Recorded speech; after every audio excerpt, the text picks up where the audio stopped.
Familia Fast FM Magelang.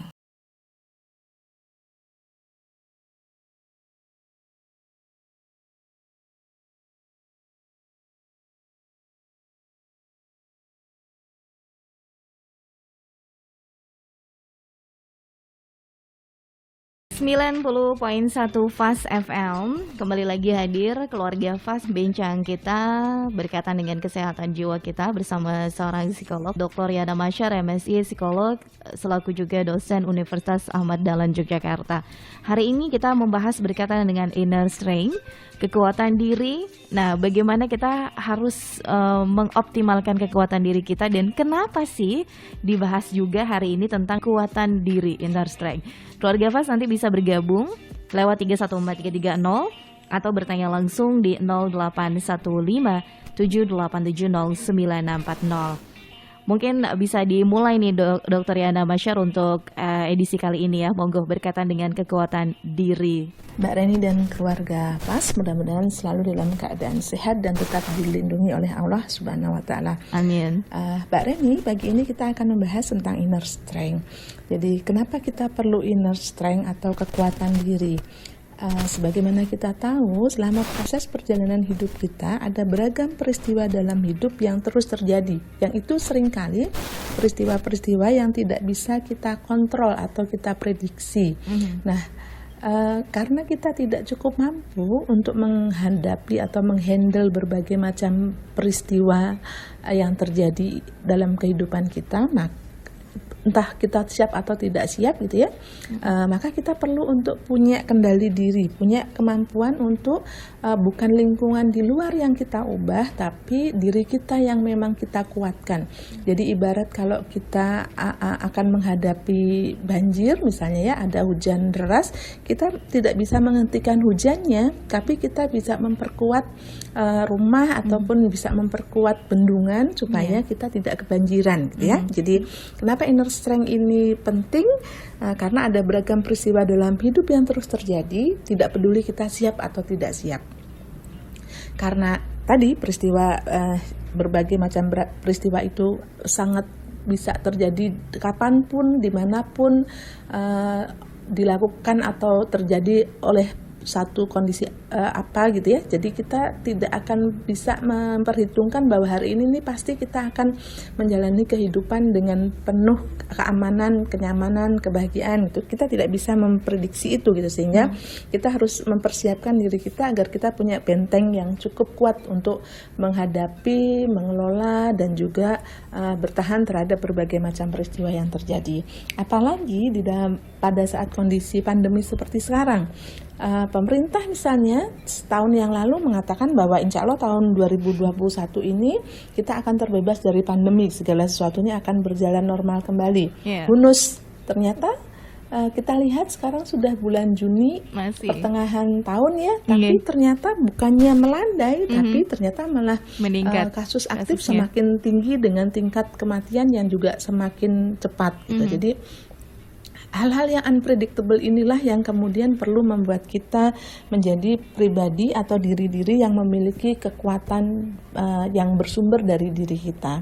Nah, dalam Islam sendiri sebenarnya kita sudah diingatkan oleh Rasulullah bahwa Rasulullah itu pernah bersabda dalam salah satu hadis di riwayat Ahmad dan Ibnu Majah dan Nasai.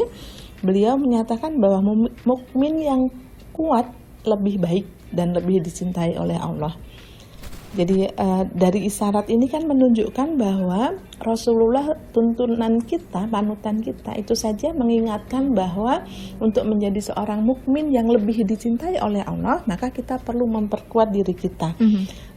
Kuat apanya? Tidak hanya kekuatan diri ini tidak hanya kuat secara fisik, tapi juga kuat secara iman, kuat secara finansial, kuat dari sisi hati ataupun psikisnya, jiwanya. Gitu ya. Jadi hal-hal ini bukan satu hal yang given atau bisa terjadi dengan begitu saja Mbak Reni. Jadi sebagaimana ketika kita ingin tubuh kita, fisik kita kuat, sehat, otot-otot kita terbentuk misalnya, maka kita perlu berlatih secara terus-menerus, berolahraga dan juga melakukan pola hidup sehat. Nah, begitu juga untuk membentuk kepribadian ataupun kekuatan dalam diri. Supaya diri kita kuat, kita perlu untuk punya waktu, punya effort, punya upaya untuk melatih diri kita agar kuat. Nah, ada pepatah Jepang nih Mbak Reni yang sangat menarik ya. Pepatah Jepang itu mengatakan ketika kamu jatuh 7 kali, maka kamu akan bangun 8 kali. Jadi orang yang kuat adalah orang-orang yang ketika mereka jatuh berkali-kali, mereka selalu punya kesempatan untuk berdiri lagi. Gitu. Jadi apakah ini bisa dibentuk? Sangat bisa.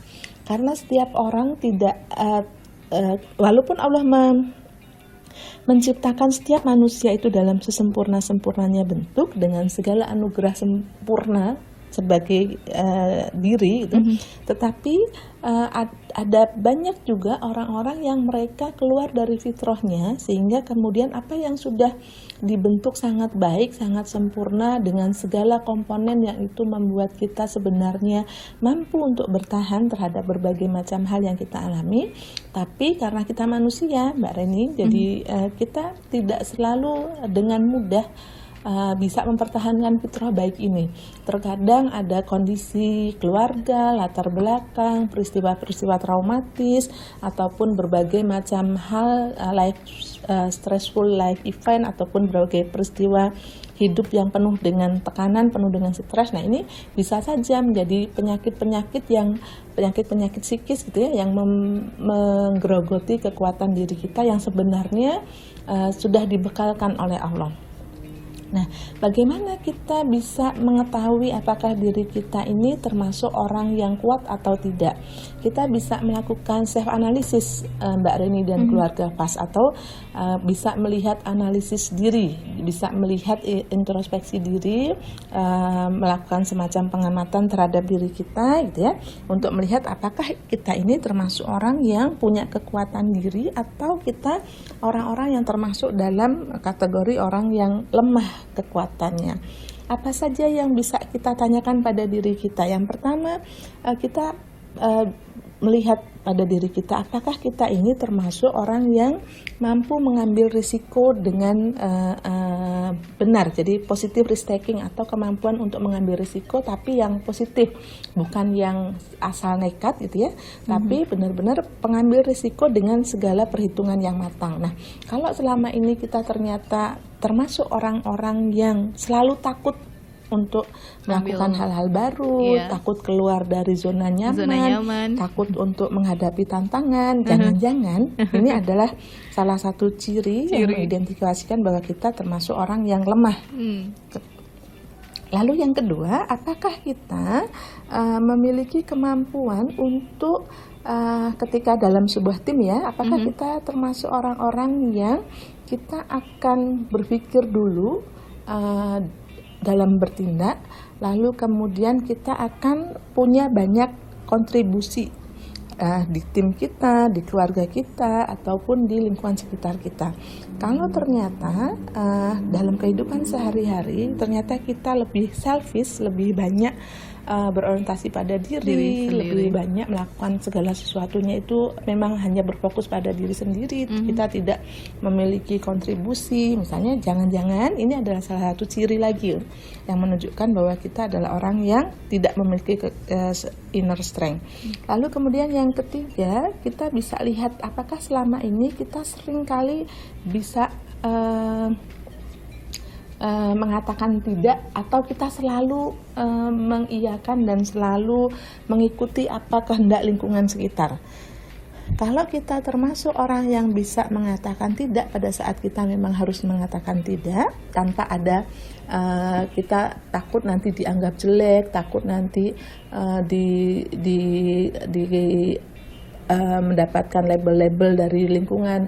Kalau kita mampu untuk mengatakan tidak dalam hal-hal yang memang kita harus berkata tidak, maka insya Allah itu adalah salah satu ciri bahwa kita punya kekuatan diri. Tapi kalau kita selalu dipengaruhi dan selalu tidak bisa mengatakan tidak oleh apa yang ada di lingkungan sekitar kita, kita harus waspada. Kemudian yang keempat, orang yang memiliki kekuatan diri, mereka adalah orang-orang yang mereka punya tujuan, dan ketika mereka memiliki tujuan, mereka memiliki kedisiplinan diri untuk mencapainya. Tidak hanya sekedar bermimpi tapi tetap tidur, tapi orang yang inner strength-nya bagus adalah orang yang mereka saat punya rencana, mereka akan berusaha mencapai rencana itu dan kemudian merealisasikannya dengan berbagai macam action ataupun tindakan yang menunjukkan motivasi ataupun perilaku mereka gitu untuk mencapai apa yang direncanakan. Kemudian yang selanjutnya kita bisa melihat apakah dalam kehidupan sehari-hari itu kita selalu punya makna. Orang-orang yang mereka kuat, inner strength-nya bagus, mereka memiliki kemampuan spiritualitas yang bagus, kemampuan untuk memberi makna, mengambil hikmah dan keyakinan spiritual, baik itu keyakinan terhadap Allah, keyakinan terhadap berbagai macam hal yang memang itu kadang-kadang di luar dirinya, tapi dia mampu mengambil hal-hal yang bermakna dari apa yang sudah terjadi. Nah, kemudian yang ke-6, orang-orang yang mereka punya inner strength yang bagus, mereka akan selalu punya kemampuan untuk mengambil langkah kecil. Jadi di awal itu mereka ketika punya sesuatu yang ingin dicapai, walaupun hanya kecil tindakannya, tapi mereka melakukannya. Jadi disebutnya istilahnya baby steps gitu ya. Jadi orang yang mereka ketika menghadapi sebuah tantangan, mereka akan berusaha untuk menghandle tantangan itu walaupun dalam bentuk langkah-langkah kecil yang terus mereka lakukan.